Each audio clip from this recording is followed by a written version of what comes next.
जय बद्री विशाल। आज 17 सितंबर 2017 है। आज शैलेश का बर्थडे है।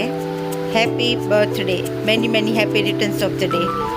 और आज ही हम बद्रीनाथ धाम में आए हैं, हमारा बहुत ही अहोभाग्य है। तो आप भी चलिए हमारे साथ बद्री नारायण के दर्शन के लिए। जय बद्री विशाल।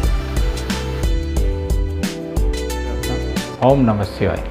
मैं शैलेश, मेरी YouTube चैनल तीर्थयात्री अ स्पिरिचुअल ट्रैवलर में आपका स्वागत करता हूँ। अभी तक हमने माना गांव, जो बद्रीनाथ से 4 किलोमीटर आगे भारत का आखिरी गांव है, वहां तक की यात्रा की। आज के एपिसोड में हम लोग 4 धाम का मुख्य धाम बद्रीनाथ धाम के आपको दर्शन करवाएंगे। तो बने रहिए हमारे साथ। और अगर आपको हमारी ये चैनल अच्छी लग रही है तो उसको लाइक कीजिए, शेयर कीजिए और सब्सक्राइब कीजिए। जय श्री कृष्ण। ओम नमः शिवाय।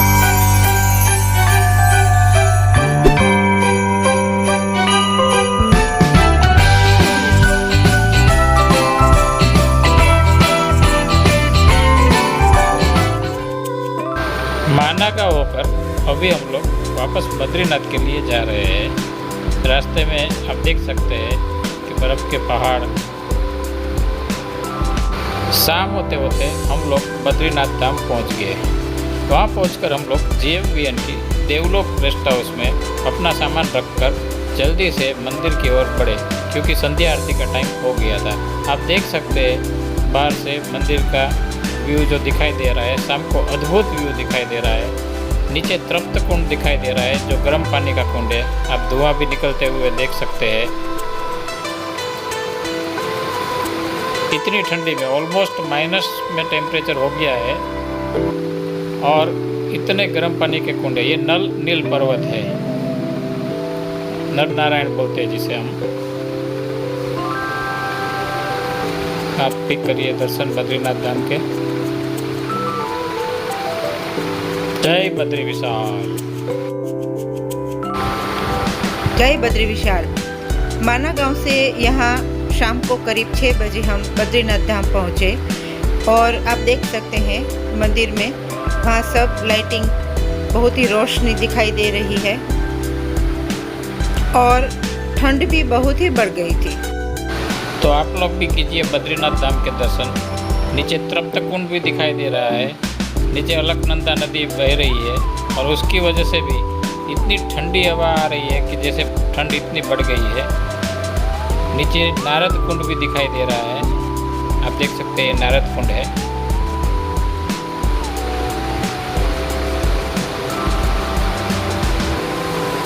अलौकिक दर्शन हो रहा है बद्रीनाथ धाम के। जय बद्री विशाल।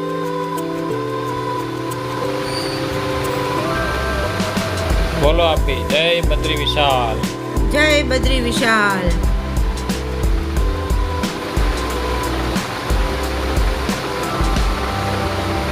आप देख सकते हैं नीचे अलकनंदा नदी कितने तीव्र वेग से बह रही है।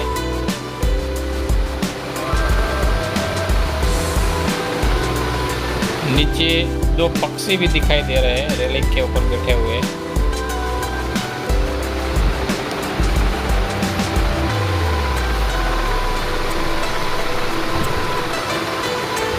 यहाँ पर सामने ही महाप्रभु जी की बैठक है। ये बद्रीनाथ धाम की महाप्रभु जी की बैठक। जय श्रीनाथ जी बाबा की जय, महाप्रभु जी की जय, यमुने महारानी की जय। आप भी कीजिए दर्शन। तो चलो हम चलते हैं मंदिर के अंदर संध्या आरती व दर्शन के लिए। जय बद्री विशाल। मंदिर के प्रांगण में महिला मंडल के भजन कीर्तन चल रहे थे, तो आप भी सुनिए।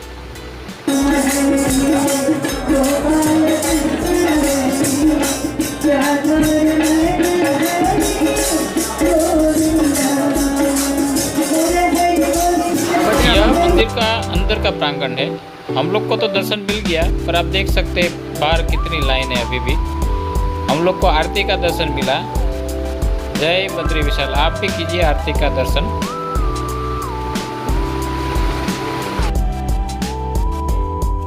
जय बद्री विशाल। आज 16 सितंबर 2017 भाद्रपद कृष्ण पक्ष की एकादशी है। कितने भाग्यशाली हैं हम कि एकादशी के दिन आज बद्रीनाथ के दर्शन मिले। जय बद्री विशाल, जय बद्री विशाल। आज 17 सितंबर 2017 है। आज शैलेश का 58th बर्थडे है। Happy birthday, many many happy returns of the day. हम बहुत भाग्यशाली हैं कि आज उनका जन्मदिन 50वां जन्मदिन शैलेश का बद्रीनाथ के धाम में आज हम उनके दर्शन से कर रहे हैं। कल शाम को हमने यहाँ संध्या आरती के दर्शन किए और कल शाम से ही बारिश भी चालू थी तो ठंड बहुत ही बढ़ गई थी। आज हम सुबह यहाँ तप्त कुंड में पहले स्नान करेंगे और बाद में बद्री विशाल के दर्शन के लिए जाएंगे। तो आप भी चलिए हमारे साथ। तप्त कुंड कुदरती गर्म पानी के कुंड है और यहाँ पर पहले स्नान किया जाता है, उसके बाद ही बद्री विशाल के दर्शन किया जाता है। तो अभी हम लोग गर्म पानी के तप्त कुंड में स्नान करके दर्शन के लिए जाएंगे। वहाँ पर फोटोग्राफी वगैरह अलाउड नहीं होने की वजह से हम लोग ने वहाँ के फ़ोटो व वीडियो नहीं लिए हुए थे। कल हमने आपको दूर से तप्त कुंड के दर्शन करा दिए थे। जय बद्री विशाल, जय बद्री विशाल। आज हमने तप्त कुंड में सुबह स्नान किया है और अब हम दर्शन के लिए मंदिर के अंदर जाएंगे। वैसे तो कल शाम को हमने मंदिर में दर्शन कर लिए थे और हमारा भाग्य था कि हमें शाम की संध्या आरती यानी कि जो सुवर्ण आरती जिसे बोलते हैं उससे दर्शन का लाभ मिला था, उस आरती का। और मंदिर के अंदर दूसरे मंदिर जो आए हैं जैसे लक्ष्मी मंदिर, हनुमान मंदिर, क्षेत्रपाल मंदिर, नर नारायण मंदिर, वो सब मंदिर के भी हमने दर्शन किए थे। सामने नर नारायण पर्वत दिख रहा है, नीचे अलकनंदा नदी बह रही है। ये नर नारायण पर्वत है। ये हमारे ग्रुप के कुछ मेंबर्स हैं। पीछे तप्त कुंड है। हम लोग ने बद्रीनाथ धाम के दर्शन के बाद नीचे ये तप्त कुंड के पीछे महाप्रभु जी की बैठक जो है वहाँ के भी दर्शन किए। आप भी कीजिए पीछे बद्रीनाथ धाम के दर्शन। सवेरे 9:30 बजे बद्रीनाथ धाम के दर्शन करके चाय नाश्ता वगैरह करके हम लोग बद्रीनाथ धाम से निकले। आज हमारे चारों धाम के दर्शन पूरे हो गए। यमुनोत्री धाम, गंगोत्री धाम, केदारनाथ धाम और आज बद्रीनाथ धाम के भी दर्शन हो गए। आप देख सकते हैं कुदरती नज़ारे रास्ते में। अभी हम लोग रिटर्न में वापस पांडुकेश्वर से निकल रहे हैं। लेफ्ट साइड में जो दिख रहा है वो पांडुकेश्वर गांव है। इसके आगे गोविंद घाट आएगा। गोविंद घाट जिधर से हेमकुंड साहिब व वैली ऑफ फ्लावर वगैरह जा सकते हैं, आगे आएगा हेमकुंड साहिब। अभी ये जो है पांडुकेश्वर है।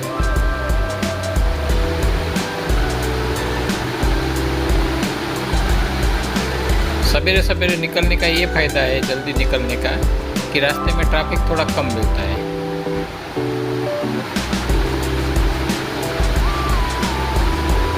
अभी हम लोग पहुंच रहे हैं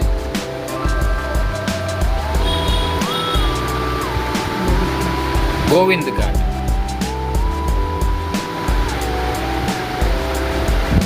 जो नीचे दिख रहा है वो पुल, वहाँ से गांगरिया जाना पड़ता है।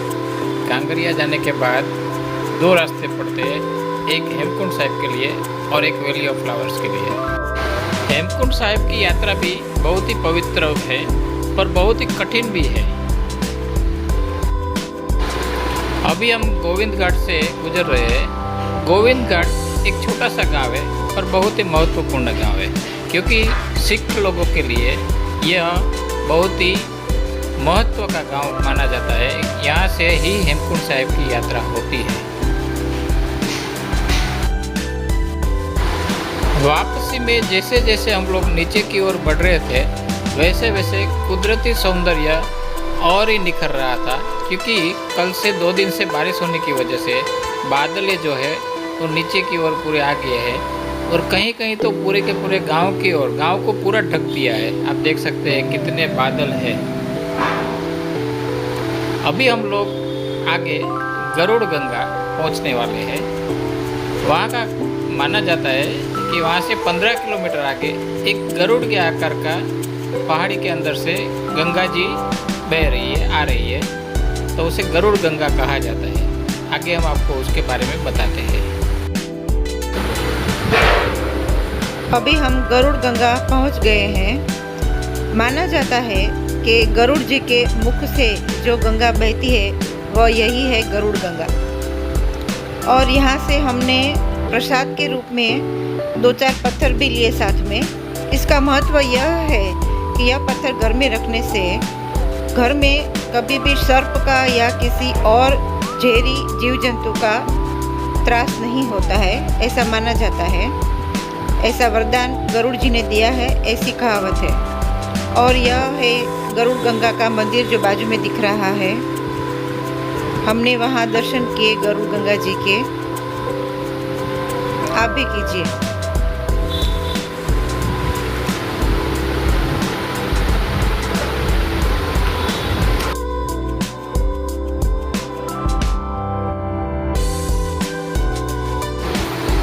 गरुड़ गंगा के दर्शन करके अभी हम लोग हमारा सफ़र आगे की ओर बढ़ा रहे हैं, हरिद्वार की ओर।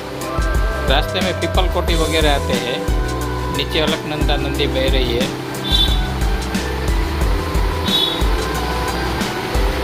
जैसे जैसे आगे बढ़ रहे हैं कुदरती सौंदर्य इतना ही निखरता जा रहा है, बहुत ही बढ़िया आगे दिखाई दे रहा है। वापस थोड़ा लैंडस्लाइड वाला एरिया आया है, आप देख सकते हैं आगे लेफ्ट साइड की ओर।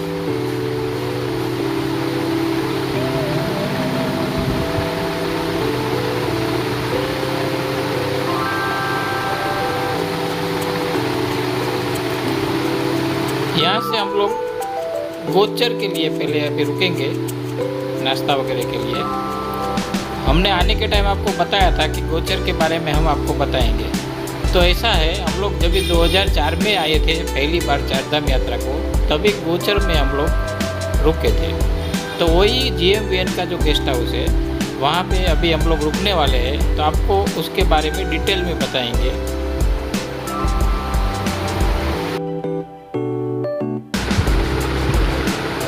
यह वही रूम है गोचर का, GMVN गेस्ट हाउस का, जहाँ पर हम लोग 2004 में रुके थे। आप भी देखिए, ये वही रूम है। हमने तब 2004 में हम 9 जन थे, तो हमने 2 रूम यहाँ रखे थे। ये वही रूम है जहाँ पर हम लोग ठहरे थे। पीछे का ग्राउंड वगैरह एकदम से सब यादें ताज़ा हो गई। इसी गेस्ट हाउस में आज हम नाश्ता करने के लिए रुके हैं।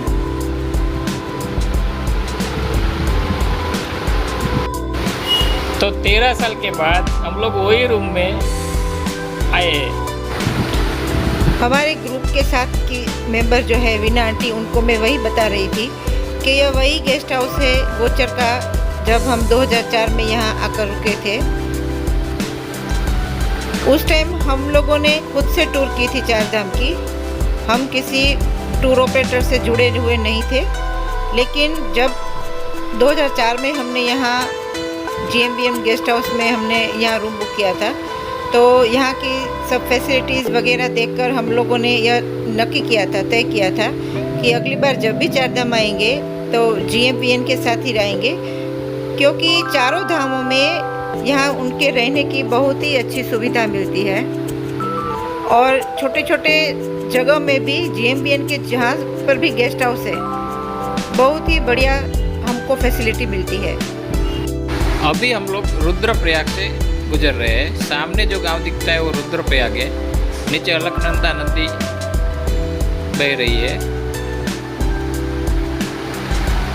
बहुत बड़ा रुद्रप्रयाग गांव है। आने के टाइम भी हम लोगों ने आपको रुद्रप्रयाग के दर्शन करवाए थे।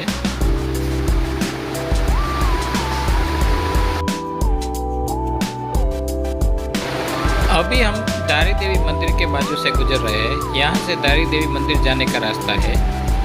यह मंदिर के बारे में यहाँ के लोगों की ऐसी मान्यता है कि दारी देवी जो है वो पहाड़ों की देवी मानी जाती है। और जब 2013 में कुदरती आपदा आई थी, केदारनाथ धाम की प्रलय हुआ था जो पूरा, वो इसी की वजह से हुआ था। क्योंकि वो मंदिर को आगे डैम की वजह से मंदिर की मूल जगह से रिकंस्ट्रक्शन करके उठाया गया था और दूसरी जगह पे शिफ्ट किया गया था। और जिस दिन ये मूर्ति को उठाया गया दूसरी जगह के लिए और दूसरे ही दिन वही रात को पूरा केदारनाथ धाम का प्रलय आया हुआ था। आप नीचे देख सकते हैं धारी देवी का नया बना हुआ मंदिर। अभी हम लोग देव प्रयाग पहुंचने में है। सामने जो दिख रहा है वो देव प्रयाग का शिवधाम मंदिर दिखाई दे रहा है। पीछे की साइड से अभी दर्शन हो रहा है। तो अभी हम देव प्रयाग पहुंच गए। आप जो देख सकते हैं लेफ्ट साइड से जो आ रही है वो भागीरथी नदी है और राइट साइड से जो आ रहे हैं वो अलकनंदा नदी है। दोनों के पानी का कलर दूर से ही दिखाई दे रहा है कि कितना डिफरेंट दिखाई दे रहा है। आगे उसके आगे जो बह के जाती है वो गंगा हो जाती है। अभी आगे उसको गंगा नदी बोली जाती है। नीचे देव प्रयाग का घाट हम आपको अभी दिखाएंगे। वहाँ पर रघुनाथ जी का मंदिर है। बहुत ही पवित्र जगह है। यहाँ का स्नान भी बहुत ही पवित्र स्नान माना जाता है क्योंकि इसको देव प्रयाग बोला जाता है। अभी आप देख सकते हैं नीचे घाट की ओर हम लोग जूम करके आपको दिखा रहे हैं। ऊपर रघुनाथ जी का मंदिर है